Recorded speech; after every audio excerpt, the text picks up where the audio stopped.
Hi all, welcome to ones. So നമ്മൾ surveying and ജിയോമാറ്റിക്സിൻ്റെ exam വരാൻ പോവാണ്. സോ അതിന് നമുക്ക് ഏറ്റവും ഇമ്പോർട്ടൻ്റ് ആയിട്ട് വരാൻ ചാൻസ് ഉള്ള ക്വസ്റ്റ്യൻസിൻ്റെ ഒരു കളക്ഷനാണ് നമ്മൾ ചെയ്യാൻ പോകുന്നത്. So welcome to short question series. നമ്മളിന്ന് ഫസ്റ്റ് മോഡ്യൂളാണ് ഡിസ്കസ് ചെയ്യാൻ പോകുന്നത്, introduction to surveying and levelling. നമുക്ക് സിലബസ് ഒന്ന് നോക്കാം.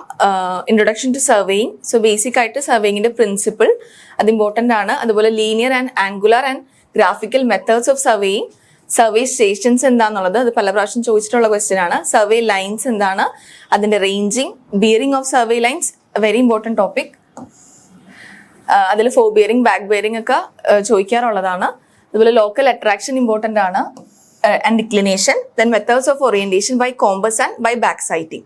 Okay, so next second part എന്ന് പറയുന്നത് ലെവലിംഗ് ആണ്. Then principles of levelling, dumpy level, booking and reducing levels, അതിന്റെ methods, different methods of levelling, simple, differential, reciprocal levelling, profile levelling and cross സെക്ഷനിങ്, പിന്നെ digital and auto level, errors in levelling. So ലെവലിംഗിൽ നിന്നൊരു problem sure ആയിട്ട് വരാറുണ്ട്, either by collimation method or rise and fall method. So അതും important ആണ്, നോക്കണം. Then നമുക്ക് questions വരുന്നത് part A and part B ഉണ്ടാകും. അതിൽ പാർട്ട് എ എന്ന് പറയുന്നത് രണ്ട് ക്വസ്റ്റ്യൻസ് ഉണ്ടാകും ഓരോ മൊഡ്യൂളിൽ നിന്നും. അങ്ങനെ ടോട്ടൽ ഓഫ് 8 ക്വസ്റ്റ്യൻസ് ആണ്. ഇവിടെ നമുക്ക് ഓർ ക്വസ്റ്റ്യൻ ഒന്നുമില്ല, എല്ലാ ക്വസ്റ്റ്യൻസും അറ്റൻഡ് ചെയ്യണം. സോ 16 മാർക്സ് ആണ് പാർട്ട് എയിൽ നിന്ന് വരിക. അതുപോലെ പാർട്ട് ബിയിലേക്ക് വരുമ്പോൾ 2 ക്വസ്റ്റ്യൻസ് ഈച്ച് മൊഡ്യൂളിൽ നിന്നാവും, പക്ഷെ അതിൽ ഒരു ക്വസ്റ്റ്യൻ ആൻസർ ചെയ്താൽ മതി. ഓക്കെ, അവിടെ ഓർ ക്വസ്റ്റ്യൻ ഉണ്ട്. Then each question can have a maximum of 2 subdivisions. അതുപോലെ ഓരോ ക്വസ്റ്റ്യനും 6 മാർക്സ് വെച്ചിട്ടാണ് ഉണ്ടാവുക. സോ 4, 6, 24 മാർക്സ് ആണ് ടോട്ടൽ പാർട്ട് ബിയിൽ നിന്ന് നമുക്ക് ഉണ്ടാവുക. നമുക്ക് സ്റ്റാർട്ട് ചെയ്യാം. First question, what are the principles of surveying? Okay, so സർവേയിങ്ങിന് ബേസിക്കലി 2 പ്രിൻസിപ്പിൾ ആണുള്ളത്. എന്തൊക്കെയാണ്? Working from whole to part and location of a point by measurement from at least 2 known points. അല്ലേ, നമ്മൾ ഫസ്റ്റ് ഒരു സർവേ ചെയ്യുമ്പോൾ ഒരു frame work നമ്മൾ ആദ്യം കൺസിഡർ ചെയ്യും. Okay, in surveying a framework of main control points is first established with high precision and then it is subdivided into smaller areas. Okay, അതൊരു വലിയ ഒരു portion consider ചെയ്തിട്ട് നമ്മൾ പിന്നീട് അതിന് സ്മോളർ ഏരിയാസ് ആക്കി divide ചെയ്ത് കൊണ്ടുവരാണ് ചെയ്യുന്നത്. അത് എന്തിനു വേണ്ടിയിട്ടാണ്? എറർ അക്യുമുലേറ്റ് ചെയ്യുന്നത് തടയാൻ വേണ്ടിയിട്ടാണ്. This method helps to control and localize errors and prevents their accumulation, ensuring overall accuracy. Okay, so first principle എന്ന് പറയുന്നത് working from whole to part. Second one എന്താണ്? Location of a point by measurement from at least 2 known points. നമ്മൾ മൂന്നാമത് ഒരു point, unknown ആയിട്ടുള്ള point locate ചെയ്യുമ്പോൾ 2 അറിയുന്ന non ആയിട്ടുള്ള പോയിന്റ്സിൽ നിന്ന് മെഷർമെന്റ് എടുത്തിട്ടാണ് ചെയ്യുക. Okay, the position of any new points is determined by taking measurements from at least 2 fixed reference points whose positions are already known. This ensures that all the new points are accurately located with respect to the control points. Okay, ഇതാണ് സർവേയിങ്ങിന്റെ basic 2 principles. So second question, why is orientation important in surveying? Orientation എന്ന് പറയുന്ന process എന്തുകൊണ്ടാണ് സർവേയിങ്ങിൽ important ആയിട്ടുള്ളത്? എന്തുകൊണ്ടാണ് orientation എന്ന് പറഞ്ഞിട്ടുണ്ടെങ്കിൽ നമ്മുടെ ഏതൊരു ഇൻസ്ട്രുമെന്റ് സെറ്റപ്പ് ചെയ്യുമ്പോഴും അതിന് നമ്മൾ കൺസിഡർ ചെയ്യുന്ന മെറീഡിയൻ, അതായത് ഇപ്പം നമ്മുടെ നോർത്ത് ആകാം, നമ്മൾ കൺസിഡർ ചെയ്യുന്ന നോർത്ത് ആകാം, അല്ലെങ്കിൽ നമ്മൾ ഇതിന് മുന്നേ ചെയ്തു വെച്ചിരിക്കുന്ന പോയിന്റിലേക്ക് അതിനെ ഓറിയന്റ് ചെയ്യുന്നതാകാം. സോ അപ്പോൾ ആ ഓറിയന്റേഷൻ കറക്റ്റ് ആയാൽ മാത്രമാണ് നമ്മൾ പിന്നീട് എടുക്കുന്ന പോയിന്റ്സുകൾ നമുക്ക് കറക്റ്റ് ആയിട്ട് മെഷർ ചെയ്യാനായിട്ട് അല്ലെങ്കിൽ ലൊക്കേറ്റ് ചെയ്യാനായിട്ട് പറ്റുള്ളൂ. Orientation in surveying is a process of keeping the instrument or the survey lines in their correct direction with respect to the meridian or a previously established reference line. It is an essential step to ensure that all the lines of the survey are measured and plotted in their true relative positions. Proper orientation helps to maintain accuracy in measuring horizontal angles and bearings, ensure consistency between different stations, and allows new surveys to be correctly connected with the existing ones. Without proper orientation, the plotted map or plan would be distorted and unreliable. Hence, orientation is very important for obtaining accurate and consistent survey results. നമ്മൾ correct ആയിട്ട് angles എടുക്കാനായാലും അടുത്തൊരു survey ഇനി start ചെയ്യാൻ വേണ്ടിയിട്ടായാലും ഇതിനു മുമ്പ് നമ്മൾ survey ചെയ്തിട്ട് അതിനെ കണ്ടിന്യൂഷൻ ആയിട്ട് ചെയ്യാനൊക്കെ ആണെങ്കിലും ഓറിയന്റേഷൻ എന്ന് പറയുന്ന പ്രോസസ്സ് ഭയങ്കര ഇമ്പോർട്ടൻ്റ് ആണ്. Okay, then explain magnetic declination and dip. Okay, നമുക്ക് കൺഫ്യൂഷൻ വരാൻ ചാൻസ് ഉള്ള ഒരു ഏരിയ ആണ് ഡിക്ലിനേഷൻ ആൻഡ് ഡിപ്പ് എന്ന് പറയുന്നത്. ഡിക്ലിനേഷൻ എന്താണെന്ന് നോക്കാം. ഡിക്ലിനേഷൻ എന്ന് പറയുന്നത് എന്താണ്? The horizontal angle between the true north and the magnetic north. നമ്മുടെ ജോഗ്രഫിക്കൽ ട്രൂ നോർത്തും അതുപോലെ നമ്മുടെ മാഗ്നറ്റിക് കോമ്പസ് അലൈൻ ചെയ്യുന്ന മാഗ്നറ്റിക് നോർത്തും തമ്മിലുള്ള ഡിഫറൻസ് അല്ലെങ്കിൽ അതിനിടയിൽ മേക്ക് ചെയ്യുന്ന ഹൊറിസോണ്ടൽ ആംഗിളിനെയാണ് നമ്മൾ എന്ത് പറയുന്നത്? ഡിക്ലിനേഷൻ എന്ന് പറയുന്നത്. The horizontal angle between the true north and the magnetic north at the time of observation is defined as magnetic declination. If at the time of observation the magnetic meridian is on eastern side of the true meridian, the angle of declination is said to be eastern or positive declination. ഇപ്പോൾ ഈ സൈഡിലേക്ക് ആണെങ്കിൽ എന്ത് പറയും? നമ്മൾ അതിനെ positive declination എന്നാണ് പറയാം. ഓക്കെ, അതല്ല ട്രൂ മെറീഡിയന്റെ വെസ്റ്റ് സൈഡിലേക്കാണ് മാഗ്നറ്റിക് മെറീഡിയൻ കിടക്കുന്നതെങ്കിലോ നമ്മൾ അതിനെ വെസ്റ്റ് ഡിക്ലിനേഷൻ അല്ലെങ്കിൽ നെഗറ്റീവ് ഡിക്ലിനേഷൻ എന്നാണ് പറയാം. ഓക്കെ, അത് മാറിപ്പോകരുത്. വെസ്റ്റ് ആണെങ്കിൽ നെഗറ്റീവ് ആയിരിക്കും, ഈസ്റ്റ് ആണെങ്കിൽ പോസിറ്റീവ് ആയിരിക്കും. When true and magnetic meridian coincide, the declination is 0. So രണ്ട് മെറീഡിയൻസും കോയിൻസൈഡ് ചെയ്യുകയാണെങ്കിൽ അവിടെ നമുക്ക് ഡിക്ലിനേഷൻ 0 ആയിട്ട് എടുക്കാം. Declination varies from place to place and at any station time to time. Okay, അത് ഡിക്ലിനേഷൻ നമുക്ക് ഒരു കോൺസ്റ്റന്റ് ആണെന്ന് പറയാൻ പറ്റില്ല. കാരണം എന്താ, place to place and time to time അത് വേരി ചെയ്തുകൊണ്ടേയിരിക്കും. Contour lines connecting points of equal magnetic declination are called isogonic lines. Okay, രണ്ട് പുതിയ ടേംസ് ആണ്, ഐസോഗോണിക്കും അതുപോലെ അഗോണിക്കും അല്ലെ. ഈക്വൽ മാഗ്നറ്റിക് ഡിക്ലിനേഷൻ ഉള്ള പോയിന്റ്സിനെ കണക്ട് ചെയ്യുന്ന കോണ്ടൂർ ലൈനിന് നമ്മൾ എന്ത് പറയും? ഐസോഗോണിക്. ഐസോ ഈക്വൽ എന്ന് ഓർക്കാം. ഓക്കെ, ഐസോഗോണിക് ലൈൻസ് ആണ്. അതുപോലെ സീറോ ഡിക്ലിനേഷൻ ഉള്ള, അതായത് നമ്മൾ ട്രൂ നോർത്തും മാഗ്നറ്റിക് നോർത്തും കോയിൻസൈഡ് ചെയ്യുമ്പോൾ നമ്മൾ അവിടുത്തെ ഡിക്ലിനേഷൻ 0 എന്ന് പറയും. അപ്പൊ അങ്ങനെ സീറോ ഡിക്ലിനേഷൻ ഉള്ള പോയിന്റ്സിനെ കണക്ട് ചെയ്യുന്ന കോണ്ടൂർ ലൈനിനെ നമ്മൾ എന്ത് പറയും? അഗോണിക് ലൈൻസ് എന്ന് പറയും. ഐസോ എന്ന് പറഞ്ഞിട്ടുണ്ടെങ്കിൽ ഈക്വൽ ഡിക്ലിനേഷനും അഗോണിക് എന്ന് പറഞ്ഞിട്ടുണ്ടെങ്കിൽ സീറോ ഡിക്ലിനേഷനും, അത് ഓർക്കാം. ഓക്കെ, ഇനി ഒരു ഇക്വേഷൻ ഉണ്ട്, നമ്മൾ ഇത് വെച്ച് പ്രോബ്ലം ചോദിക്കാറുണ്ട്. True bearing equation. True bearing എന്ന് പറയുന്നത് എന്താണ്? Magnetic bearing plus or minus declination ആണ്. ഓക്കെ, പ്ലസ് വരുന്നത് എപ്പോഴാണ്? ഈസ്റ്റ് ആയിരിക്കുമ്പോൾ. മൈനസ് വരുന്നത് ഡിക്ലിനേഷൻ വെസ്റ്റ് ആണെങ്കിൽ. ഓക്കെ, മാറിപ്പോവരുത്. ട്രൂ ബെയറിംഗ് എന്ന് പറയുന്നത് magnetic bearing plus or minus declination ആയിരിക്കും. ഇനി അടുത്ത ഇതിലേക്ക് വരാം. എന്താണ് ഡിപ്പാണ് അല്ലെ. Dip is the angle made by the magnetic needle with the horizontal plane at any place on the earth surface. എന്താണ് ഹൊറിസോണ്ടൽ പ്ലെയിൻ? നമ്മുടെ സ്റ്റിൽ വാട്ടറിന്റെ സർഫസ് അല്ലെ, അതൊരു ഹൊറിസോണ്ടൽ പ്ലെയിൻ എക്സാമ്പിൾ ആണ്. കംപ്ലീറ്റ്ലി ഹൊറിസോണ്ടൽ ആയിട്ടുള്ള ഒരു പ്ലെയിൻ ആണ് സ്റ്റിൽ വാട്ടറിന്റെ സർഫസ്. അപ്പൊ എർത്തിന്റെ horizontal പ്ലെയിനിന്, okay, എർത്തിലെ ഒരു ഹൊറിസോണ്ടൽ പ്ലെയിനും നമ്മുടെ മാഗ്നറ്റിക് നീഡിലും തമ്മിൽ മേക്ക് ചെയ്യുന്ന ആംഗിൾ ആണ് ഡിപ്പ് എന്ന് പറയുന്നത്. Dip is the angle made by the magnetic needle with the horizontal plane at any place on the Earth's surface. It occurs because the Earth's magnetic field is not perfectly horizontal everywhere. അല്ലെ, നമ്മുടെ എർത്തിലെ magnetic fields ഇങ്ങനെ ആയിരിക്കില്ലേ പോവുക? Magnetic fields continuously ഇങ്ങനെ ആയിരിക്കും circulate ചെയ്യുക. അപ്പോൾ ഇവിടെ ഈ പോയിന്റ്സിൽ, അതായത് ഇക്വേറ്ററിന്റെ അടുത്തുള്ള പോയിന്റ്സിൽ എങ്ങനെയായിരിക്കും? പാരലൽ ആണ്. ഓൾമോസ്റ്റ് മാഗ്നറ്റിക് ഫീൽഡ് എന്ന് പറയുന്നത് പാരലൽ ടു ഹൊറിസോണ്ടൽ സർഫസ് ആയിരിക്കും. പക്ഷേ പോൾസിലേക്ക് വരുമ്പോഴോ അത് almost perpendicular to the horizontal surface ആയിരിക്കും. ഓക്കെ, സോ അതുകൊണ്ട് തന്നെ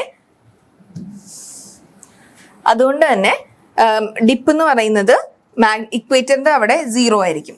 ഓക്കെ, മാഗ്നറ്റിക് ഇക്വേറ്ററിന്റെ അടുത്ത് ഉള്ള സ്ഥലങ്ങളിൽ ഡിപ്പ് എന്ന് പറയുന്നത് 0 ആയിരിക്കും. കാരണം അവിടെ മാഗ്നറ്റിക് ഫീൽഡും നമ്മുടെ എർത്തിന്റെ സർഫസും ഓൾമോസ്റ്റ് പാരലൽ ആണ്. സോ അതുകൊണ്ട് തന്നെ അവിടുത്തെ ഡിപ്പ് എന്ന് പറയുന്നത് 0 ആയിരിക്കും. പക്ഷെ മാഗ്നറ്റിക് പോൾസിലേക്ക് വരുമ്പോൾ അത് 90 ഡിഗ്രി ആയിരിക്കും, പെർപെൻഡിക്കുലർ ആയിരിക്കും. It occurs because the Earth's magnetic field is not perfectly horizontal everywhere. It has both horizontal and vertical components. The needle dips downwards in the northern hemisphere and upward in the southern hemisphere. So നമുക്ക് dip കൂടെ measure ചെയ്യാൻ പറ്റുന്ന കോമ്പസിലാണ് നമുക്കത് അറിയാൻ പറ്റുക. അപ്പോൾ നദേൺ ഹെമിസ്ഫിയറിലാണെങ്കിൽ എന്ത് പറ്റും? The needle dips downward. ആ നീഡിൽ, കോമ്പസിന്റെ നീഡിൽ താഴേക്ക് ഡിപ്പ് ചെയ്യും. അതല്ല സദേൺ ഹെമിസ്ഫിയറിലാണെങ്കിൽ അത് അപ്വാർഡ് ആയിരിക്കും ഡിപ്പ് ചെയ്യുക. ഓക്കെ, ഇനി ഈക്വൽ ഡിപ്പ് ഉള്ള പോയിന്റ്സിനെ കണക്ട് ചെയ്യുന്നതിന് നമ്മൾ ഐസോ ക്ലിനിക് എന്നും 0 ഡിപ്പ് ആണെങ്കിൽ നമ്മൾ അക്ലിനിക് എന്നും പറയും. ഓക്കെ, ആ രണ്ട് ടേം കൂടി ഒന്ന് നോക്കി വെക്കാം. Isoclinic and അക്ലിനിക്.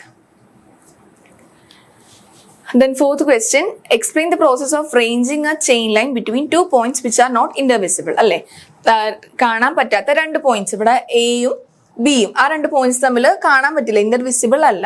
സോ അതിന്റെ ഇടയ്ക്ക് എന്താണ്, ഒരു അതായത് അപ്പായിട്ടൊരു ഹിൽ പോർഷൻ ഉണ്ട് അല്ലെ. സോ ആ രണ്ട് ഇന്റർവിസിബിൾ ആയിട്ടുള്ള പോയിന്റ്സിന്റെ ഇടയിൽ നമുക്ക് എങ്ങനെ ചെയിൻ റേഞ്ച് ചെയ്യാം എന്നുള്ളതാണ് ചോദിച്ചിരിക്കുന്നത്. Ranging a chain line between the two points which are not indivisible. Okay, first എന്താണ്, നമ്മൾ രണ്ട് പോയിന്റ് സെലക്ട് ചെയ്യുക. M1 ആൻഡ് N1 എന്ന് പറഞ്ഞിട്ട് രണ്ട് പോയിന്റ് സെലക്ട് ചെയ്യുക. ഓക്കെ, അതെങ്ങനെയായിരിക്കും നമ്മൾ സെലക്ട് ചെയ്യേണ്ടത്? ഈ M1 എന്ന് പറയുന്നത് M1 നിന്ന് കഴിഞ്ഞിട്ടുണ്ടെങ്കിൽ നമുക്ക് ബോത്ത് N1 കാണാൻ പറ്റണം, ബി എന്ന് പറയുന്ന പോയിന്റ്, അതായത് ഈ പോയിന്റ് ബി എന്ന് പറയുന്ന പോയിന്റും കാണാൻ പറ്റണം. അങ്ങനെ ഒരു രീതിയിലായിരിക്കും നമ്മൾ M1 സെലക്ട് ചെയ്യേണ്ടത്. അതുപോലെ N1 എന്ന് പറയുന്ന പോയിന്റിൽ നിൽക്കുന്ന ആൾക്ക് ബോത്ത് M1 കാണാൻ പറ്റണം, എ എന്ന് പറയുന്ന പോയിന്റും കാണാൻ പറ്റണം. ഓക്കെ, അങ്ങനെ നമ്മൾ 2 പോയിന്റ്സ് സെലക്ട് ചെയ്തു. നമുക്ക് എന്താ ചെയ്യുക? ഫസ്റ്റ് ഈ M1 എന്ന് പറഞ്ഞ പൊസിഷനിൽ നിൽക്കുന്ന ആള് എന്ത് ചെയ്യുക? ഈ ബിയിലേക്ക് നോക്കാം. ഓക്കെ, അപ്പൊ ഈ ഒരു ലൈനിലേക്ക് ഈ N1 നിൽക്കുന്ന ആളെ നമ്മൾ അലൈൻ ചെയ്യാം. ഓക്കെ, അയാളോട് കുറച്ച് ആ ലൈനിലേക്ക് അലൈൻ ചെയ്ത് നിൽക്കാനായിട്ട് പറയാം. ഓക്കെ, അപ്പൊ N2 ഇവിടെ വന്നു. ഓക്കെ, ന്യൂ പോയിന്റ് കിട്ടി, N2 എന്ന് പറഞ്ഞ പോയിന്റ് കിട്ടി. ഇനി N2 നിന്ന് എ കാണാലോ. അപ്പൊ N2 എ എന്ന് പറയുന്ന ലൈനിലേക്ക് ഈ M1 നിൽക്കുന്ന ആളെ അലൈൻ ചെയ്യാം. അപ്പൊ നമുക്കൊരു ന്യൂ പോയിന്റ് കിട്ടി, M2. ഓക്കെ, അതുപോലെ ഇനി ആ പ്രോസസ്സ് റിപ്പീറ്റ് ചെയ്യുക. M2B എന്ന് പറഞ്ഞ ലൈനിലേക്ക് ഈ N2 നിൽക്കുന്ന ആളെ അലൈൻ ചെയ്യുക. N3 എന്ന് പറഞ്ഞ പുതിയ പോയിന്റ് കിട്ടി. N3A എന്ന് പറയുന്ന പോയിന്റിലേക്ക് M2 നിൽക്കുന്ന ആളെ അലൈൻ ചെയ്യുക. M3 കിട്ടി. അങ്ങനെ അലൈൻ ചെയ്ത് ഫൈനലി നമുക്ക് ഈ AB എന്ന് പറയുന്ന ലൈനിൽ അല്ലെങ്കിൽ AN എന്ന് പറയുന്ന പോയിന്റിൽ എമ്മും അതുപോലെ 2 പോയിന്റ്സും സെയിം ലൈനിൽ വരുന്ന വരെ നമ്മൾ ആ പ്രോസസ്സ് റിപ്പീറ്റ് ചെയ്യാം. ഓക്കെ, അങ്ങനെയാണ് നമ്മൾ ഇൻഡിവിസിബിൾ ആയിട്ടുള്ള 2 പോയിന്റ്സ് തമ്മിലുള്ള റേഞ്ചിങ് ചെയ്യുന്നത്. Indirect or reciprocal ranging is resorted to when both the ends of the survey lines are not indivisible, either due to high intervening ground or due to long distance between them. In such a case, ranging is done indirectly by selecting 2 intermediate points M1 and N1 very near to the chain line in such a way that from M1 both N1 and B are visible and from N1 both M and A are visible. Okay, ഇനി 2 surveyors station themselves at M1 and N1 with ranging rods. അത് കഴിഞ്ഞ് എന്ത് കിട്ടും? The person at M1 directs the person at N1 to move to a new position N2 in line with M1B. Okay, M1B ആ ലൈനിലേക്ക് ഈ N1 ആളെ നമ്മൾ align ചെയ്യാണ് ചെയ്യുക. The person at N2 then directs the person at M1 to move to a new position M2 in the line N2A. Thus, the 2 persons are now at M2 and N2 which are nearer to the chain line than the positions M1 and N1. അതായത് നേരത്തെ ഉണ്ടായിരുന്ന M1 and N1-നേക്കാളും ഇപ്പൊ കുറച്ചും കൂടെ നമ്മുടെ ലൈനിലേക്ക് നമുക്ക് ആവശ്യമുള്ള AB എന്ന് പറയുന്ന ലൈനിലേക്ക് കുറച്ചും കൂടെ ക്ലോസർ ആയി. ഇനി എന്താ ഈ പ്രോസസ്സ് കണ്ടിന്യൂ ചെയ്യാം. The process is repeated till the points M and N are located in such a way that the person at M finds the person at N in line with MB. MB എന്ന് പറയുന്ന പോയിന്റിൽ N-ഉം NA എന്ന് പറയുന്ന പോയിന്റിൽ M-ഉം വരുന്ന രീതിയിൽ ആകുന്നത് വരെ നമ്മൾ align ചെയ്തുകൊണ്ടിരിക്കാം. After having established M and N, other points can be fixed by direct ranging. Okay, ഇനിയാണ് നമ്മൾ റേഞ്ചിങ് ചെയ്യുന്നത്. Then 5th question, what is local attraction? Local attraction എന്താണ്? Okay, the compass contains magnetic needle which aligns along the magnetic lines of force due to Earth's magnetism as points north-south direction. Okay, നമ്മുടെ magnetic needle കോമ്പസിലുള്ള magnetic needle നമ്മുടെ magnetic മെറീഡിയന് അനുസരിച്ച് അത് align ചെയ്യും. പക്ഷെ ചില സ്റ്റേഷൻസിൽ ചിലപ്പോൾ അത് കറക്റ്റ് എക്സാക്ട്ലി നോർത്തിലായിരിക്കില്ല അത് അലൈൻ ചെയ്യുക, അല്ലെങ്കിൽ മാഗ്നറ്റിക് മെറീഡിയൻ ആയിട്ട് ആയിരിക്കില്ല അത് അലൈൻ ചെയ്യുക. കാരണം എന്താണ്? അവിടെ ഒരു എക്സ്റ്റേണൽ അട്രാക്റ്റീവ് ഫോഴ്സസ് ഉണ്ടാവാനുള്ള ചാൻസ് ഉണ്ട്. അങ്ങനെ വരുമ്പോഴാണ് അവർ തമ്മിൽ ആ മാഗ്നറ്റിക് മെറീഡിയനിലെ ആ അലൈൻമെന്റിലേക്ക് അത് വരാത്തത്. However, the magnetic needle will not point to the magnetic north when it is under the influence of external attractive forces in presence of magnetic materials such as എന്തൊക്കെയാണ്? Iron pipes, steel structures, iron lamps, post, rail, cables, chain, arrows, mineral deposits in the ground, etc. അല്ലെങ്കിൽ ഇപ്പോൾ ഒരു metal ആയിട്ടുള്ള പെന്നൊക്കെ use ചെയ്യുന്നത്, ഈ survey ചെയ്യുന്ന ആൾ അങ്ങനെയുള്ള Pence ആണ് യൂസ് ചെയ്യുന്നത്. അങ്ങനെയൊക്കെ ചെറിയ ചെറിയ കാര്യങ്ങൾ കൊണ്ടുവരെ ലോക്കൽ അട്രാക്ഷൻ വരാം. The needle is deflected from its normal position. അപ്പോൾ മാഗ്നറ്റിക് നോർത്തിലേക്ക് പോയിന്റ് ചെയ്യാതെ അത് കുറച്ച് ഡിഫ്ലക്ട് ചെയ്തിട്ടായിരിക്കും പോയിന്റ് ചെയ്യുക. അതിനെയാണ് നമ്മൾ ലോക്കൽ അട്രാക്ഷൻ എന്ന് പറയാം. Hence, local attraction by the magnetic material is the disturbing influence on the magnetic needle of the compass. The amount of deviation of the magnetic needle is the measure of local attraction. Okay, അപ്പോൾ എന്തുമാത്രം ഡിവൈറ്റ് ചെയ്തു എന്നുള്ളതാണ് local അട്രാക്ഷന്റെ measurement. ഇനി അതെങ്ങനെ കണ്ടുപിടിക്കാം? നമുക്ക് നമ്മൾ fore bearing and back bearing പറയുമല്ലേ. അപ്പൊ fore bearing and back bearing തമ്മിലുള്ള ഡിഫറൻസ് എത്രയാണ്? 180 ഡിഗ്രി ആണ്. അപ്പൊ നമ്മൾ സർവേ ചെയ്ത് കഴിയുമ്പോൾ ആ four bearing and back bearing തമ്മിലുള്ള ഡിഫറൻസ് നോക്കുമ്പോൾ അത് 180 ഡിഗ്രി അല്ലെങ്കിൽ എന്ത് പറയാം, ഒന്നില്ലെങ്കിൽ ആ four bearing and back bearing നമ്മൾ മെഷർ ചെയ്തപ്പോൾ എന്തെങ്കിലും മിസ്റ്റേക്ക് പറ്റിയിട്ടുണ്ട്, അല്ലെങ്കിൽ അവിടെ ലോക്കൽ അട്രാക്ഷൻ ഉണ്ടെന്ന് നമുക്ക് മനസ്സിലാക്കാം. അങ്ങനെയാണത് നമ്മൾ ഡിറ്റക്ട് ചെയ്യുന്നത്. Local attraction at any station is detected by observing the fore and back bearings of the line. If the difference between them is 180 degree, both the end stations are considered to be free from local attraction, provided the compass is devoid of any instrumental errors. If not, the discrepancy may be due to an error in observation of either forebearing or back bearing, or second one, presence of local attraction at either or both of the stations.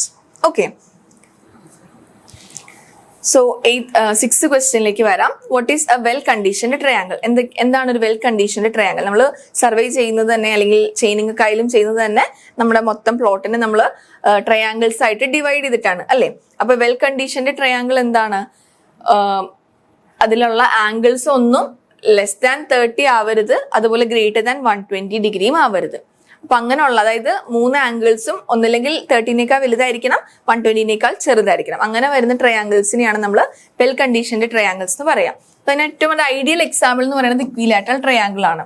Okay, അതിനെയാണ് നമ്മളൊരു ideal triangle ആയിട്ട് consider ചെയ്യുക. അപ്പൊ എല്ലാ കേസിലും നമുക്ക് equilateral triangle ആയിട്ട് divide ചെയ്യാൻ പറ്റണം എന്നില്ല. അപ്പൊ നമ്മൾ ഈ ഒരു കണ്ടീഷൻ എന്തായാലും ഫോളോ ചെയ്യുക. ലെസ് ദാൻ 30 ആവരുത്, ഗ്രേറ്റർ ദാൻ 120 ഡിഗ്രിയും ആവരുത്. Okay, if the angles contained by a triangle are less than 30 or more than 120, നമ്മൾ അങ്ങനെയുള്ള ട്രയാങ്കിൾ എന്ത് വിളിക്കും? ഇൽ കണ്ടീഷൻഡ് ട്രയാങ്കിൾ എന്നാണ് വിളിക്കുക. And ill conditioned triangles are not used in chain triangulation. Okay, then 9th question, explain. Okay, ഇത് question number 7 ആണ്. Explain base line, check line and offsets. Okay, base line അതുപോലെ check line and offset ഇതൊക്കെ explain ചെയ്യാനായിട്ടാണ്. ഇത് short ക്വസ്റ്റ്യൻസിലാണ് ഇങ്ങനെയുള്ള definitions ചോദിക്കാറ്. Okay, base line എന്താണ്? സർവേയുടെ ഏറ്റവും ബേസിക് ലൈൻ ആണ് അല്ലേ? അതായത് ആ ഒരു ലൈനെ വെച്ചിട്ടായിരിക്കും പിന്നീട് ബാക്കിയുള്ള എല്ലാ മെഷർമെന്റ്സ് എടുക്കുക. അപ്പൊ ഹൈലി ഏറ്റവും കൂടുതൽ ആക്യുറസി വേണ്ട ലൈൻ ഏതാണ്? ബേസ് ലൈൻ ആണ്. The line on which the framework of the survey is build is known as base line. It is the most important line of survey. Generally, the longest line of the main survey lines is considered as baseline. Okay. Longest line ആണ്, അതായത് longest line of the main survey lines is considered as the baseline. Then the line should be taken through a fairly level ground. It should be measured carefully and accurately. കാരണം ആ ഒരു base ലൈനിൽ mistake വന്നു കഴിഞ്ഞിട്ടുണ്ടെങ്കിൽ പിന്നീട് നമ്മൾ അതിൽ നിന്ന് എടുക്കുന്ന എല്ലാ മെഷർമെന്റ്സും മിസ്റ്റേക്സ് വരും. ഓക്കെ, ഇനി ചെക്ക് ലൈൻസ് എന്താണ്? നമ്മൾ ചെയ്ത വർക്ക് കറക്റ്റ് ആണോ, അല്ലെങ്കിൽ അതിന്റെ ആക്യുറസി ചെക്ക് ചെയ്യാൻ വേണ്ടിയിട്ട് നമ്മൾ എടുക്കുന്ന ലൈൻസ് ആണ് check lines. The lines which run in the field to check the accuracy of the work are called check lines. Each triangle must have a check line. അപ്പോൾ ഓരോ ട്രയാങ്കിളിനും ഒരു ചെക്ക് ലൈൻ ഉണ്ടായിരിക്കണം. Sometimes these lines also help to locate interior details of the survey. If the measured length of the check line agrees with the length scaled of the plan, the survey is correct. നമ്മൾ survey ഒക്കെ ചെയ്ത് കഴിഞ്ഞു, നമ്മൾ അതിലൊരു line consider ചെയ്യാണ്. അപ്പോൾ നമ്മൾ ചെയ്ത സർവേ വെച്ചിട്ട് സ്കെയിൽ ഉണ്ടാവുമല്ലോ, അപ്പോൾ ആ സ്കെയിൽ വെച്ചിട്ട് റിയൽ ലൈഫിൽ അല്ലെങ്കിൽ ഗ്രൗണ്ടിൽ ആ ലൈൻ എത്രയാണെന്ന് നമുക്ക് ഓൾറെഡി കണ്ടുപിടിക്കാനായിട്ട് പറ്റും സ്കെയിൽ വെച്ചിട്ട്. അപ്പോൾ ആ നമ്മൾ ചെക്ക് ലൈൻ കൺസിഡർ ചെയ്തിട്ട് അത് മെഷർ ചെയ്യുക. അപ്പോൾ നമുക്ക് സ്കെയിൽ വെച്ചിട്ട് നമ്മൾ തിയററ്റിക്കലി നമുക്ക് കിട്ടിയ അതേ വാല്യൂ തന്നെയാണ് ആ ചെക്ക് ലൈനിലും കിട്ടുന്നതെങ്കിൽ നമുക്ക് എന്ത് മനസ്സിലാക്കാം? നമ്മൾ സർവേ ചെയ്തത് കറക്റ്റ് ആണ് അല്ലേ? പക്ഷെ ഡിഫറൻസ് ഉണ്ടെങ്കിൽ നമ്മൾ സർവേ ചെയ്തതിൽ എവിടേക്കോ മിസ്റ്റേക്ക് ഉണ്ട്. അതുപോലെ ഈ ചെക്ക് ലൈൻ യൂസ് ചെയ്ത് നമുക്ക് ഇന്റീരിയർ ആയിട്ടുള്ള ഡീറ്റെയിൽസ് ലൊക്കേറ്റ് ചെയ്യാനും നമ്മൾ ചെക്ക് ലൈൻ യൂസ് ചെയ്യാറുണ്ട്. ഓക്കെ, ഓഫ്സെറ്റ്സ് കുറിച്ച് ചോദിച്ചിട്ടുണ്ടായിരുന്നു ഈ ക്വസ്റ്റ്യനിൽ. ഓഫ്സെറ്റും കൂടെ എക്സ്പ്ലെയിൻ ചെയ്യാൻ പറഞ്ഞിട്ടുണ്ട്. ഓഫ്സെറ്റ് എന്താണ്? In chain surveying, the positions of the details are located with respect to the chain line by measuring their distance to the right or left of the chain line. അതായത് നമുക്ക് interior ആയിട്ടുള്ള details, ഇപ്പൊ നമ്മുടെ സർവേയുടെ പ്ലോട്ടിനുള്ളൊരു tree ഉണ്ട്, അല്ലെങ്കിൽ എന്തെങ്കിലും ഒരു പോണ്ട് ഉണ്ട്, അപ്പൊ അങ്ങനെ ഇന്റീരിയർ ആയിട്ടുള്ള ഡീറ്റെയിൽസ് ലൊക്കേറ്റ് ചെയ്യാൻ വേണ്ടിയിട്ടാണ് നമ്മൾ ഓഫ്സെറ്റ്സ് യൂസ് ചെയ്യാം. അപ്പൊ ഓഫ്സെറ്റ്സ് 2 ടൈപ്പ് ഉണ്ട്. പെർപെൻഡിക്കുലർ ഓഫ്സെറ്റ്സും ഉണ്ട്, ഒബ്ലിക് ഓഫ്സെറ്റ്സും ഉണ്ട്. Then when the offsets are taken perpendicular to the chain line, they are called perpendicular offset. നമ്മൾ ചെയിൻ ലൈനിന് പെർപെൻഡിക്കുലർ ആയിട്ടാണ്, ചെയിൻ ലൈൻ ഇങ്ങനെയാണ്, നമ്മൾ കറക്റ്റ് പെർപെൻഡിക്കുലർ ആയിട്ടാണ് നമ്മൾ ഓഫ്സെറ്റ് എടുക്കുന്നതെങ്കിൽ അതിനെ നമ്മൾ പെർപെൻഡിക്കുലർ ഓഫ്സെറ്റ് എന്നും, അതല്ല ഒരു ആംഗിളിലാണ് എടുക്കുന്നതെങ്കിൽ നമ്മൾ അതിനെ എന്താണ് ഒബ്ലിക് ഓഫ്സെറ്റ്സ് എന്നാണ് പറയാം. Okay, these offsets are taken in the following. അപ്പോൾ ഒബ്ലിക് ഓഫ്സെറ്റ്സ് എപ്പോഴൊക്കെയാണ് എടുക്കുക? ഒരു ലോങ് ചെയിൻ ലൈനിൽ നിന്ന് ഒരു ലോങ് ഡിസ്റ്റൻസ് ആണ്, അല്ലെങ്കിൽ അവിടെ പെർപെൻഡിക്കുലർ ഓഫ്സെറ്റ് എടുക്കാനായിട്ട് എന്തെങ്കിലും ഒരു ബുദ്ധിമുട്ടുണ്ട്, അല്ലെങ്കിൽ എന്തെങ്കിലും ഒരു ഒബ്സ്ട്രക്ഷൻ ഉണ്ട്, അങ്ങനെയുള്ള കേസുകളിൽ മാത്രമേ നമ്മൾ ഒബ്ലിക് ഓഫ്സെറ്റ്സ് എടുക്കാം. Okay, then next question, define bearing. What are the different systems of designating bearings? Bearings എന്താണ്? ആംഗിൾസ് ആണല്ലേ ബേസിക്കലി. ബിയറിംഗ്സ് എന്ന് പറഞ്ഞിട്ടുണ്ടെങ്കിൽ ആംഗിൾസ് ആണ്. Also discuss four bearing and back bearing. എന്താണ് ബെയറിംഗ്, അതുപോലെ what are the different systems of bearing ചോദിച്ചിട്ടുണ്ട്. Different systems of bearing എന്താണ്? Bearing എന്ന് പറഞ്ഞിട്ടുണ്ടെങ്കിൽ ബേസിക്കലി നമ്മൾ കൺസിഡർ ചെയ്യുന്ന നമ്മുടെ പോയിന്റ്സ് തമ്മിലുള്ള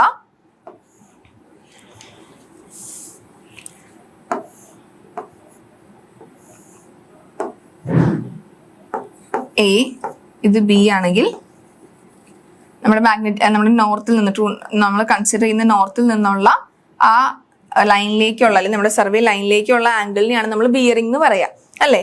അപ്പോൾ അത് ഡെസിഗ്നേറ്റ് ചെയ്യാനായിട്ട് അല്ലെങ്കിൽ നമുക്ക് റെപ്രസെന്റ് ചെയ്യാൻ വേണ്ടിയിട്ട് രണ്ട് സിസ്റ്റംസ് ഉണ്ട് മെയിൻ ആയിട്ട്. First one the whole circle bearing system, അല്ലെങ്കിൽ അതിനെ അസിമുത്തൽ സിസ്റ്റം എന്നും പറയും. Second one the quadrantal bearing system. Okay, in this system the bearings of a line is measured with the magnetic north or with the south in clockwise. In this system the bearing of a line is always measured clockwise from the north point of the reference meridian towards the line right around the circle.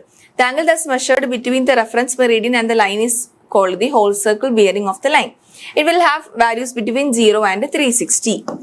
Prismatic compassലും തിയോഡലൈറ്റിലും ഒക്കെ നമ്മൾ whole circle bearing ആണ് follow ചെയ്യുന്നത്, which is also considered magnetic northil നിന്നാണ് നമ്മളത് എടുക്കുക. The azimuth of a line is basically the angle measured clockwise from the starting point, usually north in the plane survey. Azimuth എന്ന് പറയുന്നത് ഈ whole circle ബിയറിംഗിനെ തന്നെയാണ് നമ്മൾ അസിമുത്ത് എന്ന് പറയാം. ഹോൾ സർക്കിൾ ബിയറിംഗ് എങ്ങനെയാണ് അല്ലേ? നോർത്ത് ഉണ്ടാകും, സൗത്ത്, വെസ്റ്റ്. ഓക്കെ, നമ്മൾ എപ്പോഴും നോർത്തിൽ നിന്നാണ് മെഷർ ചെയ്യുക.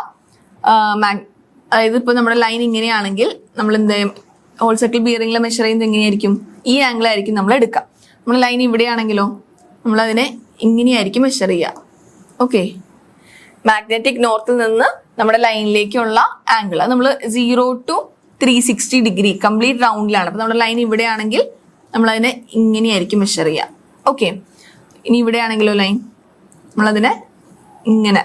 ഓക്കെ, ഫുൾ സർക്കിളിൽ 0 to 360 ഡിഗ്രിയിലാണ് നമ്മൾ ഹോൾ സർക്കിൾ ബിയറിംഗ് മെഷർ ചെയ്യുക. ഓക്കെ, പ്രിസ്മാറ്റിക് കോമ്പസും തിയോഡലൈറ്റും ഒക്കെ ഹോൾ സർക്കിൾ ബിയറിംഗ് ആണ്. അതും ഫ്രം മാഗ്നറ്റിക് നോർത്ത് ആണ് അത് കൺസിഡർ ചെയ്യുന്നത്. ഇനി ക്വാഡ്രന്റൽ ബിയറിംഗ് സിസ്റ്റം അല്ലെങ്കിൽ റെഡ്യൂസ്ഡ് ബിയറിംഗ് സിസ്റ്റം എന്ന് പറഞ്ഞിട്ടുണ്ടെങ്കിൽ എങ്ങനെയാണ്?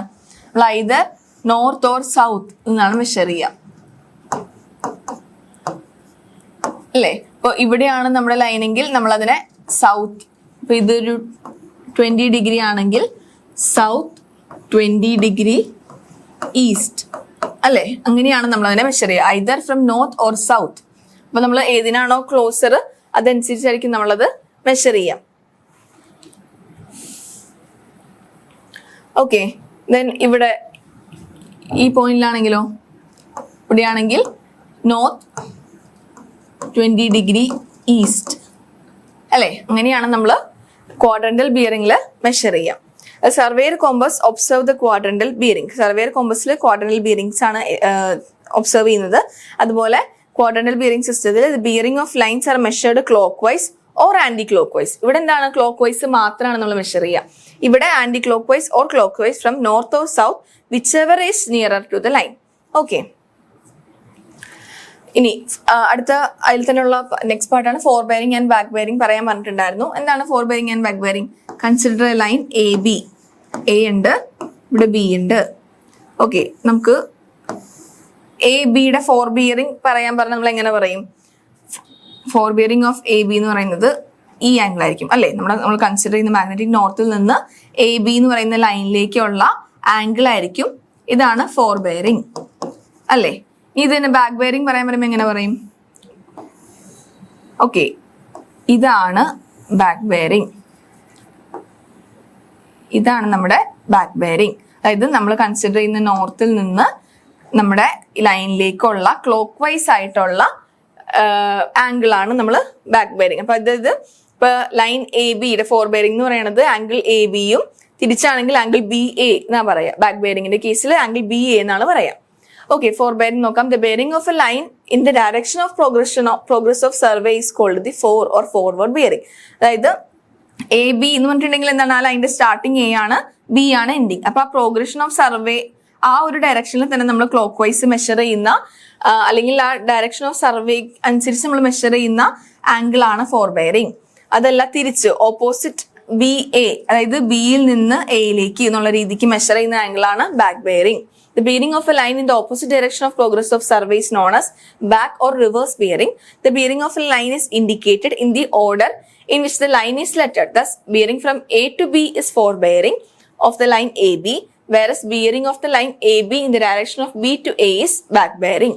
Okay, same line. Forebearing ഇങ്ങനെയായിരിക്കും, ബാക്ക് ബെയറിംഗ് എന്ന് പറയുന്നത് ഇങ്ങനെയായിരിക്കും. ഓക്കെ, ദെൻ ഒരു പ്രോബ്ലം ആണ്, ചെറിയൊരു പ്രോബ്ലം ആണ്. മാഗ്നറ്റിക് ബെയറിംഗ് ഡിക്ലിനേഷൻ വെച്ചിട്ടുള്ള ഒരു പ്രോബ്ലം ആണ്. ഇവിടെ എന്താണ് മാഗ്നറ്റിക് ബെയറിംഗ് തന്നിട്ടുണ്ട് ഇല്ലേ? മാഗ്നറ്റിക് ബെയറിംഗ് എന്താണ്? സൗത്ത് 28 ഡിഗ്രി 30 മിനിറ്റ്സ് ഈസ്റ്റ് അല്ലെ? ഇതാണ് മാഗ്നറ്റിക് ബെയറിംഗ്. ട്രൂ ബെയറിംഗ് ആണ് കണ്ടുപിടിക്കേണ്ടത്. ഡിക്ലിനേഷൻ തന്നിട്ടുണ്ട്. ഡിക്ലിനേഷൻ എന്താണ്? 70 ഡിഗ്രി 30 മിനിറ്റ്സ് വെസ്റ്റ് ആണ് അല്ലെ? നമ്മൾ ആദ്യം തന്നെ പറഞ്ഞിരുന്നു എന്താണ്? ഡിക്ലിനേഷൻ വെസ്റ്റ് ആണെങ്കിൽ സൈൻ എങ്ങനെയായിരിക്കും? നെഗറ്റീവ് ആയിരിക്കും. സൈൻ എന്ന് പറയുന്നത് നെഗറ്റീവ് ആയിരിക്കും, മറക്കരുത്. ഓക്കെ, ഇപ്പൊ ട്രൂ ബെയറിംഗിന്റെ ഇക്വേഷൻ എന്താണ്? True bearing is equal to magnetic bearing plus or minus declination അല്ലെ? സോ നമുക്ക് മാഗ്നറ്റിക് ബെയറിംഗ് ഉണ്ട്, പ്ലസ് ഓർ മൈനസ് ഡിക്ലിനേഷൻ നമുക്ക് തന്നിട്ടുണ്ട്. ട്രൂ ബെയറിംഗ് കണ്ടുപിടിക്കാലോ. പക്ഷെ ഇവിടെ നമ്മൾ ചെയ്യേണ്ടത് ആദ്യം, ഇതിപ്പോ നമുക്ക് റെഡ്യൂസ്ഡ് ബെയറിംഗ് സിസ്റ്റത്തിലാണ് തന്നിരിക്കണം, നമ്മൾ അതിനെ ഹോൾ സർക്കിൾ ബെയറിംഗ് സിസ്റ്റത്തിലേക്ക് മാറ്റണം. ഓക്കെ, അപ്പൊ സൗത്ത് 28 ഡിഗ്രി ഈസ്റ്റ്, ഇത് 180 ഇക്വേഷൻ പഠിച്ച് ചെയ്യേണ്ടവർക്ക് അങ്ങനെ ചെയ്യാം. സൗത്ത് 28 ഡിഗ്രി ഈസ്റ്റ് എന്ന് പറയുമ്പോൾ 180 നിന്ന് മൈനസ് ചെയ്താൽ മതി. ഓക്കെ, അങ്ങനെ ചെയ്യണമെങ്കിൽ ചെയ്യാം. അതല്ലാതെ ഇപ്പൊ കോൺസെപ്റ്റ് നോക്കാനാണെങ്കിൽ സൗത്ത് 28 ഡിഗ്രി ഈസ്റ്റ് എന്ന് പറയുമ്പോൾ ഏകദേശം ഇങ്ങനെ വരും അല്ലെ? സൗത്ത് 28 ഡിഗ്രി ഈസ്റ്റ് എന്നാണ് കാണിച്ചേക്കണത്. അപ്പൊ നമുക്ക് ഹോൾ സർക്കിൾ ബെയറിംഗ് കിട്ടാനായിട്ട് നമുക്ക് ഈ ആംഗിൾ കിട്ടിയാൽ മതി അല്ലെ? ഈ ആംഗിൾ കിട്ടാൻ നമുക്ക് എന്ത് ചെയ്യണം? 180 ഡിഗ്രിയിൽ നിന്ന് ഇത് കുറയ്ക്കണം. ടോട്ടൽ 180 ഡിഗ്രി, അതിൽ നിന്ന് ഈ ആംഗിൾ കുറയ്ക്കണം. അപ്പൊ നമ്മൾ 180 ഡിഗ്രി മൈനസ് എന്ത് ചെയ്യണം? ഈ ആംഗിൾ 28 ഡിഗ്രി 30 മിനിറ്റ്സ് ചെയ്യാം. നമുക്ക് എന്ത് കിട്ടും? 180 ഡിഗ്രിന്ന് 28 ഡിഗ്രി 30 മിനിറ്റ്സ് കുറയ്ക്കുമ്പോൾ 151 ഡിഗ്രി 30 മിനിറ്റ്സ് കിട്ടും. ഓക്കെ, 151 ഡിഗ്രി 30 മിനിറ്റ്സ് ആണ് നമുക്ക് കിട്ടുക. ഓക്കെ, അപ്പൊ നമുക്ക് മാഗ്നറ്റിക് ബെയറിംഗ് കിട്ടി. ഇതെന്താണ്? ഇത് മാഗ്നറ്റിക് ബെയറിംഗ് ആണ്. ഓക്കെ, ഇനി മാഗ്നറ്റിക് ബെയറിംഗിൽ നിന്ന് നമുക്ക് ഇക്വേഷൻ സബ്സ്റ്റിറ്റ്യൂട്ട് ചെയ്യാം. 151 degree 30 minutes minus, plus or മൈനസിൽ ഏതാണ് എഴുതേണ്ടത്? മൈനസ് ആണ് എഴുതേണ്ടത്. കാരണം എന്താണ്? ഇവിടെ വെസ്റ്റ് ആണ്. മൈനസ് 70 ഡിഗ്രി 30 മിനിറ്റ്സ് ചെയ്യാം. നമുക്ക് ഫൈനലി ആൻസർ 13 പോകും. 151 മൈനസ് 70 81 ഡിഗ്രി കിട്ടും. ഓക്കെ, ഫൈനൽ ആൻസർ എന്ന് പറയുന്നത് 81 ഡിഗ്രി ആയിരിക്കും.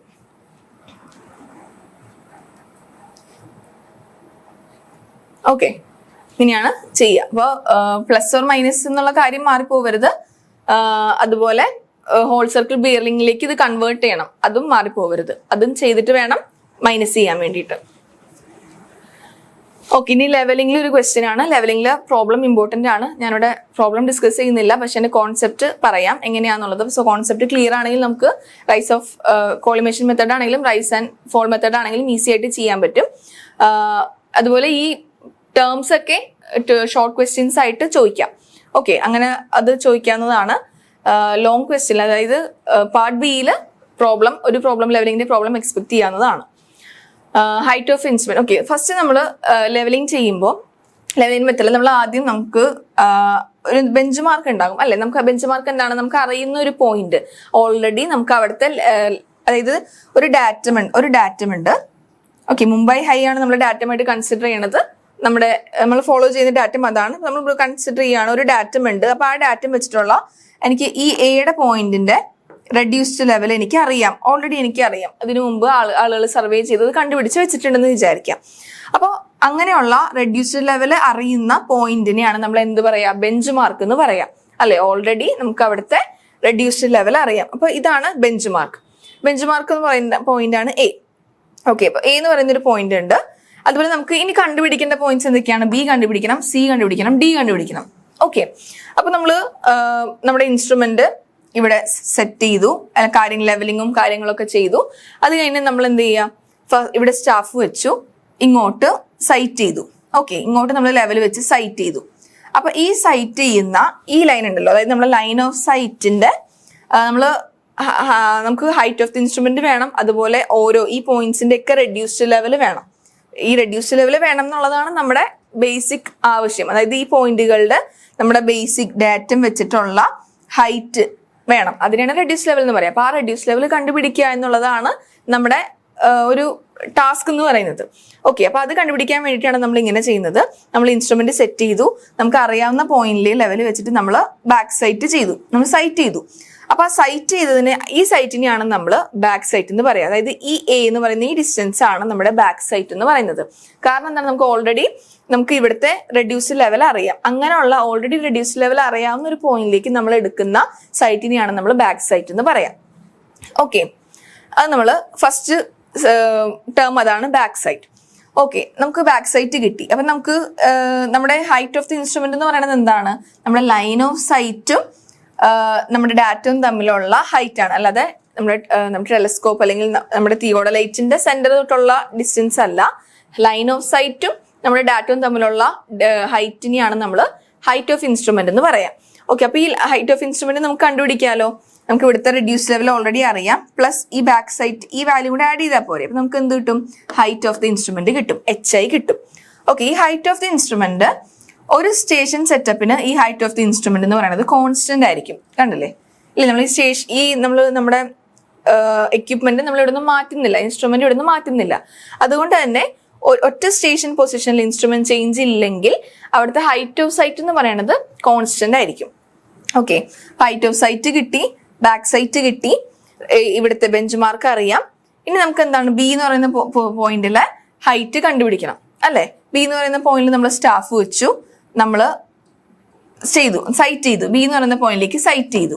ഓക്കെ, അപ്പൊ നമുക്കൊരു വാല്യൂ കിട്ടി. അത് നമ്മൾ എന്താ, ഇന്റർമീഡിയറ്റ് സൈറ്റിൽ നിന്ന് എടുത്തു. അതായത് നമുക്ക് ലാസ്റ്റ് പോയിന്റ് അല്ലല്ലോ ഇത്, ഇനി നമുക്ക് പോയിന്റ്സ് കണ്ടുപിടിക്കാനുണ്ട്. അപ്പൊ അങ്ങനെ ഇടയിലുള്ള നമ്മൾ സൈറ്റ് ചെയ്യുന്ന പോയിന്റ്സിനെ നമ്മൾ ഇന്റർമീഡിയറ്റ് സൈറ്റ് എന്നാണ് പറയാം. ഓക്കെ, ഏറ്റവും നമ്മൾ അത് കഴിഞ്ഞപ്പോ ഓക്കെ അത്രയും പറയാം.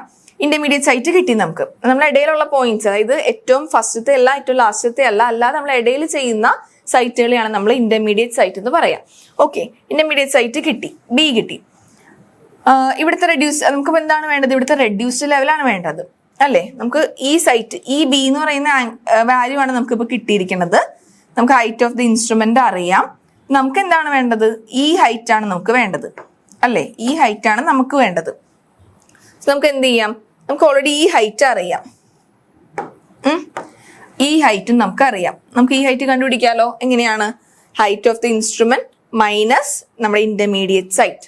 അപ്പൊ നമുക്ക് എന്ത് കിട്ടും, റെഡ്യൂസ്ഡ് ലെവൽ ഓഫ് ബി എന്ന് പറയുന്ന പോയിന്റ് കിട്ടും. ഓക്കെ, അങ്ങനെയാണ് അതാണ് ഒരു ബേസിക് അതിന്റെ കോൺസെപ്റ്റ്.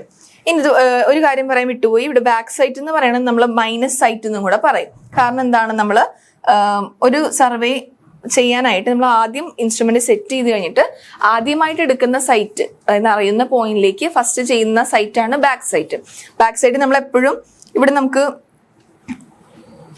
ബാക്ക് സൈറ്റ് എന്ന് പറയുന്നത് പ്ലസ് സൈറ്റ് ആണ്. ഓക്കെ, കാരണം എന്താണ്, നമ്മൾ എപ്പോഴും ഹൈറ്റ് ഓഫ് ദി ഇൻസ്ട്രുമെന്റ് കണ്ടുപിടിക്കാനായിട്ട്, HI കണ്ടുപിടിക്കാനായിട്ട് ഇവിടുത്തെ റെഡ്യൂസ്ഡ് ലെവൽ പ്ലസ് ഈ എ ആണ് ചെയ്യണത് അല്ലേ. Height of the instrument is equal to അറിയുന്ന ബെഞ്ച് മാർക്കിലെ റെഡ്യൂസ്ഡ് ലെവൽ പ്ലസ് ഈ എ ബാക്ക് സൈറ്റ് ആണ് നമ്മൾ ചെയ്യണത്. അതുകൊണ്ട് തന്നെ ബാക്ക് സൈറ്റ് എന്ന് പറയുന്നത് പ്ലസ് സൈറ്റ് ആണ്. Okay, back sight is a plus sight. അതുപോലെ നമുക്ക് അത് കിട്ടി. ഇനി ഇന്റർമീഡിയറ്റ് സൈറ്റ് കിട്ടി. ഇനി അടുത്ത പോയിന്റ് സി എന്ന് പറയുന്ന പോയിന്റിലെ റെഡ്യൂസ് ലെവലാണ് കണ്ടുപിടിക്കേണ്ടത്. അപ്പൊ നമ്മൾ സിയിൽ സ്റ്റാഫ് വെച്ചു, ഈ ഇൻസ്ട്രുമെന്റ് വെച്ചിട്ട് നമ്മൾ സി എന്ന് പറയുന്ന പോയിന്റിലേക്ക് സൈറ്റ് ചെയ്യാണ്. ഓക്കെ, അങ്ങനെ സൈറ്റ് ചെയ്യുമ്പോൾ നമുക്ക് ഇവിടെ ഒരു പോയിന്റ് കിട്ടി. നമുക്ക് സി എന്ന് പറയുന്ന ഇന്റർസെപ്റ്റ് കിട്ടി, അതായത് ഈ വാല്യൂ കിട്ടി. ഓക്കെ, അപ്പൊ സി എന്ന് പറയുന്ന പോയിന്റിലെ റെഡ്യൂസ് ലെവൽ കണ്ടുപിടിക്കാമല്ലോ. എങ്ങനെയാണ്, നമുക്ക് already height of the instrument അറിയാം. ഹൈറ്റ് ഓഫ് ദി ഇൻസ്ട്രുമെന്റ് നമുക്ക് ഓൾറെഡി അറിയാം. Height of the instrument minus നമ്മുടെ ഈ ഇന്റർസെപ്റ്റ് വാല്യൂ സി, നമുക്ക് എന്ത് കിട്ടി, പോയിന്റ് കിട്ടിയില്ലേ. അപ്പൊ അവിടുത്തെ സി എന്ന് പറയുന്ന പോയിന്റിലെ റെഡ്യൂസ്ഡ് ലെവലും നമുക്ക് കിട്ടി. ഓക്കെ, അപ്പൊ ബിയും സിയും നമ്മൾ കണ്ടുപിടിച്ചു. നമുക്ക് എന്താണ്, ഡി കണ്ടുപിടിക്കണം. ഡി എന്ന് പറയുന്നത് കുറച്ചും കൂടെ ഒരു ലോ പ്രൊഫൈലിൽ നിൽക്കുന്ന പോയിന്റ് ആണ്. അപ്പൊ നമ്മൾ നോക്കുക, ഇവിടെ നമ്മൾ സ്റ്റാഫ് വെച്ചു. ഡി എന്ന് പറയുന്ന പോയിന്റിൽ സ്റ്റാഫ് വെക്കുമ്പോൾ നമ്മുടെ ഈ ലൈൻ ഓഫ് സൈറ്റ് വെച്ചിട്ട് നമുക്ക് ചെയ്യാൻ പറ്റുമോ? സ്റ്റാഫിന്റെ ഹൈറ്റ് അത്രയും ഉണ്ടോ? സ്റ്റാഫിന്റെ ഹൈറ്റ് അത്രയും ഇല്ല അല്ലേ. സ്റ്റാഫിന്റെ ഹൈറ്റ് അത്രയും ഇല്ല. അപ്പൊ നമ്മൾ എന്ത് ചെയ്യണം, നമ്മുടെ ഇൻസ്ട്രുമെന്റ് ഈ സ്റ്റാഫ് റീഡ് ചെയ്യാൻ പറ്റുന്ന രീതിയിലേക്ക് നമ്മുടെ ഇൻസ്ട്രുമെന്റ് ചേഞ്ച് ചെയ്യണം നമ്മുടെ സ്റ്റേഷൻ ഷിഫ്റ്റ് ചെയ്യണം. അതിനെയാണ് നമ്മൾ ചേഞ്ച് പോയിന്റ് അല്ലെങ്കിൽ ടേണിംഗ് പോയിന്റ് എന്ന് പറയാം. ഇവിടെ ടേണിംഗ് പോയിന്റ് എന്ന് പറയുന്നത് സി ആണ്. കാരണം സി വരെയാണ് നമുക്ക് പറ്റുള്ളൂ. സി വെച്ചിട്ട് നമ്മൾ നമ്മുടെ ഇൻസ്ട്രുമെന്റ് ഷിഫ്റ്റ് ചെയ്ത് ഇങ്ങോട്ട് കൊണ്ടുവരാണ്. ഓക്കെ, അതാണ് ചേഞ്ച് പോയിന്റ്. ഓക്കെ, അപ്പൊ നമ്മൾ ഇൻസ്ട്രുമെന്റ് ഷിഫ്റ്റ് ചെയ്തു, നമ്മൾ പുതിയ പോയിന്റിലേക്ക് ലൊക്കേറ്റ് ചെയ്തു. പക്ഷെ അപ്പൊ അവിടെ ഹൈറ്റ് ഓഫ് ദി ഇൻസ്ട്രുമെന്റ് നേരത്തെ ഹൈറ്റ് ഓഫ് ഇൻസ്ട്രുമെന്റ് തന്നെ ആയിരിക്കോ? അല്ല, അവിടെ ഇൻസ്ട്രുമെന്റ് ഹൈറ്റ് എന്ന് പറയുന്നത് വേറെ ആയിരിക്കും. അപ്പൊ നമുക്ക് അത് കണ്ടുപിടിക്കണ്ടേ? നമുക്ക് ഓൾറെഡി റെഡ്യൂസ്ഡ് ലെവൽ ഇവിടുത്തെ അറിയാം. ഓക്കെ, ഇവിടുത്തെ RL നമുക്ക് അറിയാം.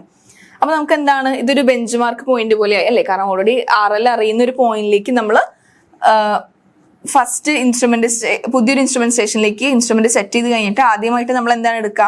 ബാക്ക് സൈറ്റ് ആണ് എടുക്കുക അല്ലേ? അറിയുന്ന പോയിന്റിലേക്ക് എടുക്കുന്ന സൈറ്റ് നമ്മൾ ബാക്ക് സൈറ്റ് ആണ് എടുക്കുക. സോ ഇതെന്താണ്? ബാക്ക് സൈറ്റ് ആണ്. അപ്പൊ നമ്മൾ ചേഞ്ച് പോയിന്റ് എന്ന് പറയുന്ന പോയിന്റിൽ നമ്മൾ ബോത്ത് ഫോർ സൈറ്റും ബാക്ക് സൈറ്റും എടുക്കും. ഈ ഫോർ സൈറ്റ് എന്ന് പറയുന്നത് അവസാനത്തെ ചേഞ്ച് പോയിന്റിൽ എടുക്കുന്ന അല്ലെങ്കിൽ ഒരു സർവേ സ്റ്റേഷനിൽ വെച്ചിട്ടുള്ള അവസാനത്തെ സൈറ്റിങ്ങിനെയാണ് നമ്മൾ ഫോർ സൈറ്റ് എന്ന് പറയാം. ഓക്കെ, അപ്പൊ നമ്മൾ ചേഞ്ചിങ് പോയിന്റിൽ both fore sight and back sight നമ്മൾ എടുക്കും. ഓക്കെ, സോ നമ്മൾ ഇൻസ്ട്രുമെന്റ് സെറ്റ് ചെയ്തു, ബാക്ക് സൈറ്റ് എടുത്തു. അപ്പൊ നമുക്ക് എന്താണ്, നമുക്ക് ഈ ഡിസ്റ്റൻസ് കിട്ടി. ഓൾറെഡി നമുക്ക് ഇവിടുത്തെ റെഡ്യൂസ്ഡ് ലെവൽ ഓൾറെഡി അറിയാം. അപ്പൊ നമുക്ക് ഹൈറ്റ് ഓഫ് ദി ഇൻസ്ട്രുമെന്റ് കിട്ടുമല്ലോ. ഈ റെഡ്യൂസ്ഡ് ലെവൽ, അതായത് ഇവിടെയുള്ള ഡാറ്റം ഈ റെഡ്യൂസ്ഡ് ലെവൽ നമുക്ക് ഓൾറെഡി കണ്ടുപിടിച്ചിട്ടുണ്ടായിരുന്നു. ഈ റെഡ്യൂസ്ഡ് ലെവൽ പ്ലസ് ഈ C1. അപ്പൊ നമുക്ക് എന്താണ്, ഹൈറ്റ് ഓഫ് ദി ഇൻസ്ട്രുമെന്റ് കിട്ടി. Okay, height of the instrument കിട്ടി. നമുക്ക് എന്താണ്, D എന്ന് പറയുന്ന പോയിന്റ് സൈറ്റ് ചെയ്യാലോ. നമ്മൾ D എന്ന് പറയുന്ന പോയിന്റിൽ സ്റ്റാഫ് വെച്ചു, D എന്ന് പറയുന്ന പോയിന്റ് സൈറ്റ് ചെയ്തു. നമുക്ക് ഈ D ഇന്റർസെപ്റ്റ് കിട്ടി. ഇനി എന്താണ്, നമുക്ക് അവിടുത്തെ റെഡ്യൂസ്ഡ് ലെവൽ വേണം. ഹൈറ്റ് ഓഫ് ദി ഇൻസ്ട്രുമെന്റ് അറിയാം, ഈ D എന്ന് പറയുന്ന പോയിന്റും അറിയാം. ഓക്കെ, അപ്പൊ ഹൈറ്റ് ഓഫ് ദി ഇൻസ്ട്രുമെന്റ് അറിയാം, D എന്ന് പറയുന്ന പോയിന്റും അറിയാം. അപ്പൊ height of the instrument minus ഈ D നമ്മൾ ചെയ്തിട്ടുണ്ടെങ്കിൽ നമുക്ക് എന്ത് കിട്ടും? അവിടുത്തെ റെഡ്യൂസ്ഡ് ലെവല് കിട്ടും. ഓക്കെ, അതും ഈ D വരെയുള്ള പോയിന്റ് വരെ നമ്മൾ സർവേ ഉണ്ടായിരുന്നുള്ളൂ. അതുകൊണ്ട് തന്നെ D അവസാനത്തെ പോയിന്റ് ആണ് ഈ സർവേയിലെ, അല്ലെ ഈ സ്റ്റേഷനിലെ അവസാനത്തെ പോയിന്റ് ആണ് D. അതുകൊണ്ട് തന്നെ നമുക്ക് ഇതിനെ ഫോർ സൈറ്റ് എന്ന് പറയാം. ഓക്കെ, ഇതാണ് സർവേയിങ്ങിലെ നമ്മൾ ലെവലിംഗ് ചെയ്യുമ്പോഴുള്ള ബേസിക് ഒരു പ്രോസസ് എന്ന് പറയുന്നത്. സോ ഈ ഒരു കോൺസെപ്റ്റ് ക്ലിയർ ആണെങ്കിൽ നമുക്ക് പ്രോബ്ലം നമുക്ക് ഈസി ആയിട്ട് ചെയ്യാം. ഓക്കെ, ബാക്ക് സൈറ്റ് നമ്മൾ എപ്പോഴും RL പ്ലസ് ബാക്ക് സൈറ്റ് ആണ് ചെയ്യുക. അതുകൊണ്ട് തന്നെ ബാക്ക് സൈറ്റിനെ പ്ലസ് സൈറ്റ് എന്നും ഫോർ സൈറ്റ് നമ്മൾ എന്താ ചെയ്തത്? ഇവിടെ മൈനസ് ചെയ്യല്ലേ ചെയ്തത്? ഫോർ സൈറ്റ് നമ്മൾ എപ്പോഴും ഇവിടെ നമുക്ക് മൈനസ് ചെയ്യാണ് ചെയ്തത് അല്ലേ? Height of the instrument minus fore sight ആണ് RL അല്ലേ? Height of the instrument minus fore sight ആണ് RL. അതുകൊണ്ട് തന്നെ ഫോർ സൈറ്റിനെ മൈനസ് സൈറ്റ് എന്നാണ് പറയാം. ഓക്കെ, ക്ലിയർ ആയെന്ന് വിചാരിക്കുന്നു.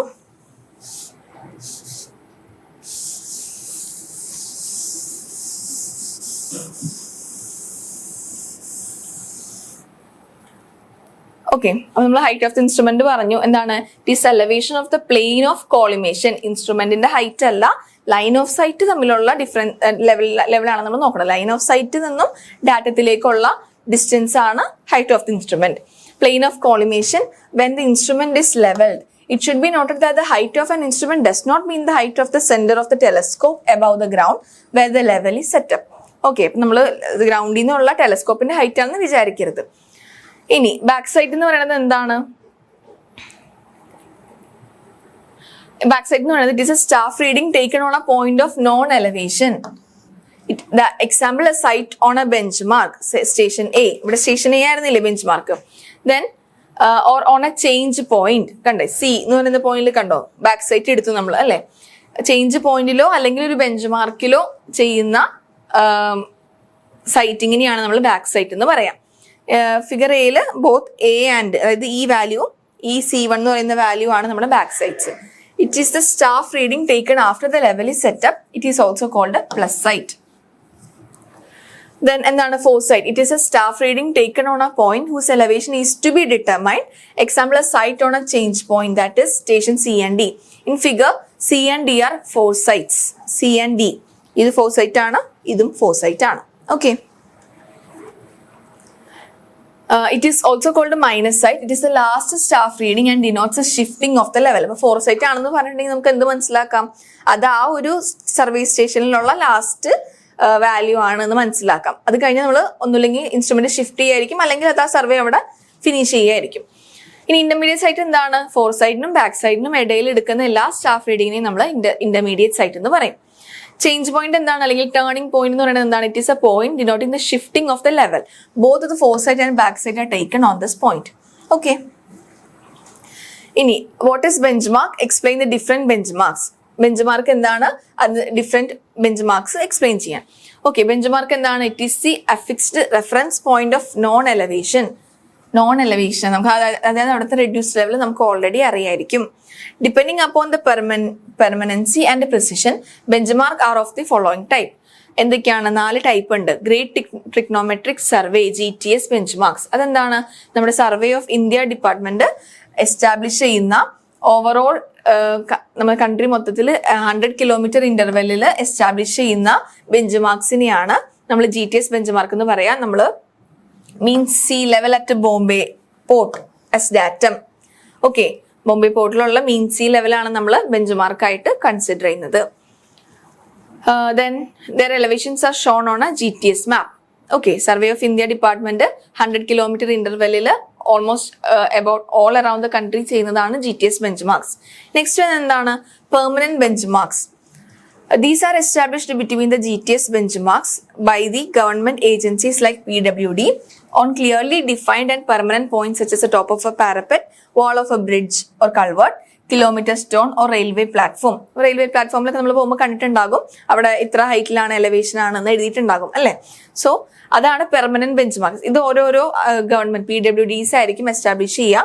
അത് ഒന്നുമില്ലെങ്കിൽ റെയിൽവേ പ്ലാറ്റ്ഫോംസിലോ അല്ലെങ്കിൽ കിലോമീറ്റർ സ്റ്റോൺസിലോ അല്ലെങ്കിൽ ബ്രിഡ്ജ് ഓർ കൾവേർട്ടിന്റെ പാരപ്പറ്റ്സിലൊക്കെ ആയിരിക്കും അത് എസ്റ്റാബ്ലിഷ് ചെയ്യുക. ഓക്കെ, നെക്സ്റ്റ് വൺ എന്താണ്? Arbitrary benchmarks. Arbitrary benchmark എന്താണ്? These are the reference points whose elevations are arbitrarily assumed for small levelling operation. അത് നമ്മൾ ലാബിലൊക്കെ ചെയ്യാൻ വേണ്ടിയിട്ട് അത് ഒരു ഫിക്സഡ് ഡാറ്റ അനുസരിച്ച് പ്രോപ്പറായിട്ട് ലെവൽ ചെയ്തൊന്നും ആയിരിക്കില്ല. നമുക്ക് നമ്മുടെ വർക്ക് അപ്പം നടക്കാൻ വേണ്ടിയിട്ട് അല്ലെങ്കിൽ ഒരു ലാബിലൊക്കെ എഡ്യൂക്കേഷൻ പർപ്പസിനൊക്കെ വേണ്ടിയിട്ട് നമ്മളൊരു ലെവലിംഗ് ആയിട്ട് എടുക്കില്ലേ, അതിനാണ് നമ്മൾ ആർബിട്രറി ബെഞ്ച് മാർക്ക് എന്ന് പറയാം. Elevations are arbitrarily assumed for small leveling operations. Their elevations do not refer to any fixed data. Okay. ഇനി അടുത്തതാണ് temporary bench mark. Temporary bench mark എന്താണ്? നമ്മൾ ഒരു ദിവസം സർവേ വർക്ക് ചെയ്ത് കഴിഞ്ഞിട്ട് ഇപ്പൊ തീർന്നില്ല, അപ്പൊ അടുത്ത ദിവസത്തേക്ക് വെക്കണം. അപ്പൊ നമ്മൾ അത്രയും ചെയ്ത ആ വർക്ക് നമുക്ക് കളയാൻ പറ്റില്ലല്ലോ. നമ്മളൊരു ടെമ്പററി ആയിട്ട് ഒരു പോയിന്റ് ചൂസ് ചെയ്ത് നമ്മൾ ഈ പോയിന്റിന്റെ ലെവൽ ഇത്രയാണെന്നുള്ള രീതിക്ക് ടെമ്പററി ആയിട്ട് ഒരു ബെഞ്ച് മാർക്ക് വെക്കും. സോ അടുത്ത ഡേ നമുക്ക് വന്നിട്ട് അവിടെ തൊട്ട് നമുക്ക് കണ്ടിന്യൂ ചെയ്യാൻ വേണ്ടിയിട്ട് അങ്ങനെയുള്ള ബെഞ്ച് മാർക്സിനെ പറയുന്നതാണ് temporary benchmarks. These are the reference points on which a day's work is closed and from where the levellings continue the next day. Such a benchmark is carefully established on a permanent object like kilometre stone, parapets etcetera. അതായത് നമ്മൾ ഇപ്പോൾ just ഒരു കല്ലൊക്കെ വെച്ചിട്ട് പോയിട്ടുണ്ടെങ്കിൽ പിറ്റേ ദിവസം വരുമ്പോൾ അതവിടെ ഉണ്ടാവണം എന്നില്ല. അപ്പൊ നമ്മൾ പെർമനന്റ് ആയിട്ടുള്ള അല്ലെങ്കിൽ അത് അവിടെ നിന്ന് മാറിപ്പോവില്ല എന്ന് ഉറപ്പുള്ള പോയിന്റ്സിൽ, പാരപ്പറ്റ് വാൾസിലോ അല്ലെങ്കിൽ കിലോമീറ്റർ സ്റ്റോൺസിലോ അങ്ങനെയുള്ള പോയിന്റ്സിൽ വേണം ടെമ്പററി ബെഞ്ച് മാർക്ക് സെറ്റ് ചെയ്യാൻ വേണ്ടിയിട്ട്. ഓക്കെ, സോ ഇത്രയാണ് നമ്മൾ മൊഡ്യൂൾ 1 ഡിസ്കസ് ചെയ്യുന്ന ക്വസ്റ്റ്യൻസ്. ഇനിയുള്ള മൊഡ്യൂൾസ് ആയിട്ട് ഇനി വരുന്ന മൊഡ്യൂൾ 2, 3, 4 ഒക്കെ ആയിട്ട് നമുക്ക് കാണാം. Thank you.